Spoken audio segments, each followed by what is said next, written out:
Many investors open their social media feeds and confuse price fluctuations, market sentiment, and media narratives with fundamental developments. Listen, stop relying on Mr. Market and his mood swings. Don't try to find answers in market fluctuations. Be yourself and know that your own long term conviction is good enough. Don't try to be somebody else. Don't try to be like someone else. Don't try to act like someone else. Be yourself. Be secure in your framework. Rely and trust upon your own decisions, on your own beliefs. You understand the things that I've taught you, not to think in the short term, not to follow market sentiment. Don't steal other people's convictions or based investment theses on other people's work. When people do not follow their own convictions and fail to base their investment successes on value creation processes proprietary to their companies, they become reactive, impatient, unfocused, and emotional. Reactive, impatient, unfocused, and emotional. That is all short-term thinking does to you. Unless you're operating with a time horizon that makes sense, then you think in decades and not quarters.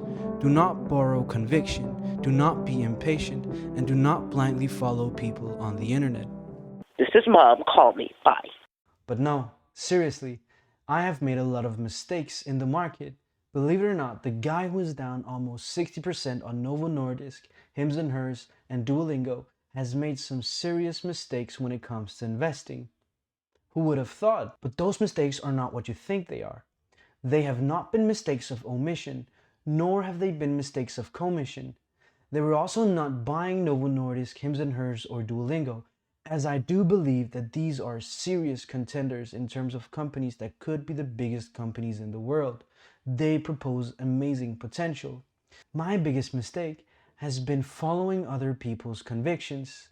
Let me explain. When I started out investing, I had a mentor, and I still have that very same mentor. He has provided me with a ton of valuable ideas, mental models, and growth. But I made the mistake of following his convictions, relying on his beliefs. Among one of my first investments was a Danish hearing aid company called Store. This company was a regional giant riding the wave of a global megatrend of aging populations needing hearing aids. This company was and still is facing a great deal of headwinds. I bought based on his conviction, based on his defined and identified value creation processes. I lost money, but that was only because I sold. And I did not sell because I was down, but because I was constantly relying on his interpretations of the processes that created value proprietary to the given company, right? You see, he had done an amazing piece of research. He had all the contextual awareness and knowledge. He knew the ins and outs of the company, of population pyramids, of the structural factors making the company and the investment case interesting for him. And I had not done any of these things. I had not done any work, no research. I had no contextual knowledge, nothing. So as the stock continued to slowly crawl downward, I had nothing but my vague ideas of his well thought out thesis, of his beliefs. And as the stock went further downward, he saw asymmetric value propositions. He saw an asymmetric investment opportunity. And I just saw the graph going down. So my mistake was not doing the work, not understanding the company, not understanding the value creation processes, the moat, the future of the company in general, the trajectory of the company in general. And I was constantly relying on his thesis and on the feedback that Mr. Market constantly gave me, sending the stock further downward.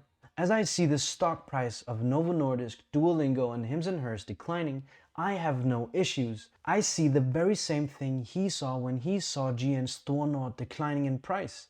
I see an asymmetric opportunity to create wealth.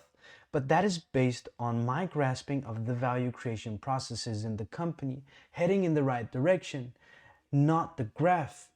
See, when I'm looking at the graph of these companies, they tell a completely separate story than the value creation processes. And I'm aware of these with Duolingo, Hims and Hers, and Novo Nordisk, not with Store, not with the other companies that other people are invested in. And so, as the price now continues to slip, My only problem is not the graph going down, but the issue that I'm not able to buy more. You know that you have a fundamental understanding of a company when a price decline stops being a headache and starts becoming an opportunity. This is the difference between borrowing conviction and following your own work. You get good sleep, you get a long time horizon and visibility in your investment thesis, and you can actually grasp and look at certain and specific processes and look at whether they're pointing in the right direction. If you're not doing the work yourself, if you're stealing conviction from other people, if you're relying on other people's information, if you're relying on feedback from Mr. Market, you are not on the right track. So my mistake has not been the typical ones. I did not buy a speculative asset and lost all my money. Although I actually have dabbled in that. That could be a story for another time. And it wasn't that I missed out on some great investment opportunity either, right? I've missed out on a great deal of investment opportunities. I missed out on Nvidia. I missed out on a lot of other companies, Rheinmetall, SAP, all these brilliant companies that have risen in terms of value creation and also in terms of the money that they earn, right? Those are not the mistakes that I think weighed me down the most. The mistake I made that weighed me down the most was not following my own work. It was relying on other people, relying on external information, on external conviction. It was simply me not following my own work. Thank you for watching, and I'll see you in the next one.